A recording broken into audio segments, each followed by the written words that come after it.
अपनी सबसे प्रिय वस्तु का त्याग करना पड़ेगा, बेचना पड़ जाएगा। मेरा एक दोस्त था, अपनी बेटी की शादी के लिए पैसा इकट्ठा कर रहा था, गोल्ड। लेकिन उसके अंदर एक बहुत बड़ी कमी थी। क्या थी? वो जहां भी मॉल में जाता, सेल लगी हुई थी, बाय वन गेट टू, वो खरीद लेता था। उसके घर में 3 कमरे का फ्लैट, एक कमरे के अंदर क्या था, पैक्ड आइटम रखे हुए थे। क्या?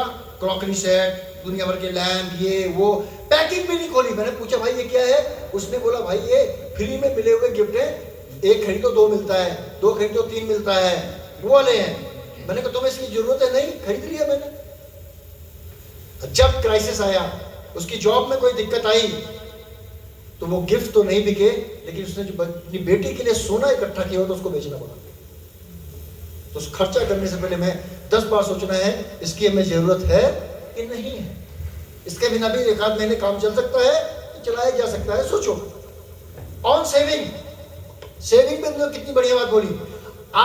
अक्सर हम लोग क्या करते हैं, एशिया कंटिनेंट के अंदर हम क्या करते हैं, पहले खर्चा करते हैं, जो पैसा बचता है उसको गुल्लक में डालते हैं। ये सुनिए, यही करते हैं ना।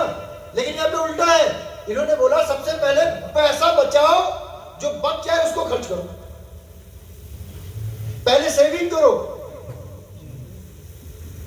मुझे पहले पैसा बचाना है, जो बचेगा उसको मेरे को खर्च करना है। और हमें क्या सिखाया गया है? जो बच जाए उसे करो। जो बच जाए तो वो तो क्या हुआ, फिर बचाएगा क्या? कितना बचता है?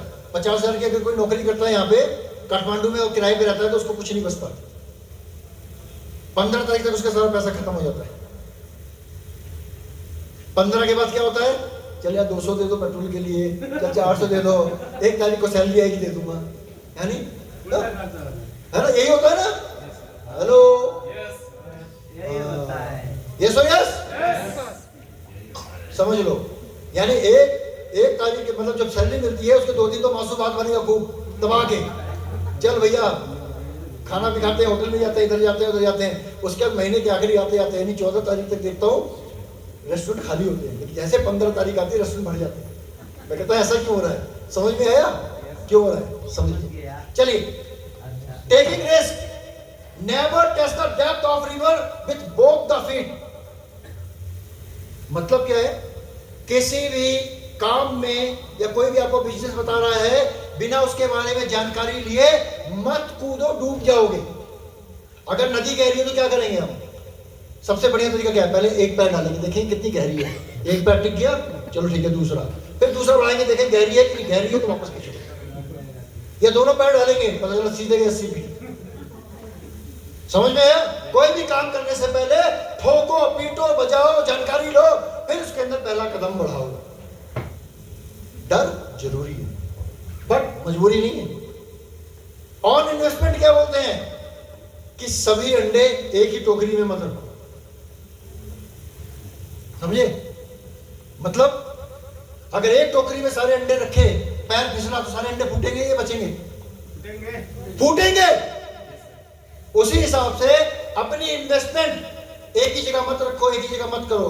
जमीन लो, है ना, जमीन भी लो, गहना भी लो। कुछ लोग शेयर में करते हैं, कुछ लोग LIC में करते हैं, कुछ इधर करते हैं। अलग अलग इन्वेस्टमेंट होनी चाहिए। ये नहीं कि सारा सोना खरीदा तिजोरी में रख दिया, चोर आया लेके चलेगा, खत्म। समझ में आया? चलिए, और इनका एक्सपेक्टेशन क्या है इनका, यानी जरूरत। सबसे इंपॉर्टेंट चीज क्या जरूरत है? जिसने आपको एक बार धोखा दे दिया उस पर जिंदगी में दोबारा विश्वास मत करना, वरना फिर धोखा खाओगे, है ना? पृथ्वीराज चौहान ने मोहम्मद गौरी को 17 बार जीवन दान दिया था। अगर पहली बार में काट दिया होता तो हिंदुस्तान गुलाम नहीं होता। राइट? जिसने आपको धोखा दे दिया उस पर दोबारा विश्वास नहीं करना, वो आपको फिर धोखा देगा। तो बिजनेस में हो, चाहे लाइफ में हो, चाहे रिलेशनशिप में हो, ये बात सब जगह लागू होती है। तो ये कोई छोटा मोटा इंसान नहीं है, वर्ल्ड का रिचेस्ट पर्सन में इसका नाम आता है, अमीर व्यक्तियों में। हमें सीखना चाहिए ना कामयाब लोगों से, वही तो बताएंगे अपने जीवन का निचोड़। चलिए, अब बात करते हैं हम इंडिविजुअल एफर्ट्स की, और B और I की, और E और S की। ईओएस पे क्या है, एक है रज्जू भाई, ये एक दिन में 50 किलो टमाटर बेचते हैं। कितने किलो?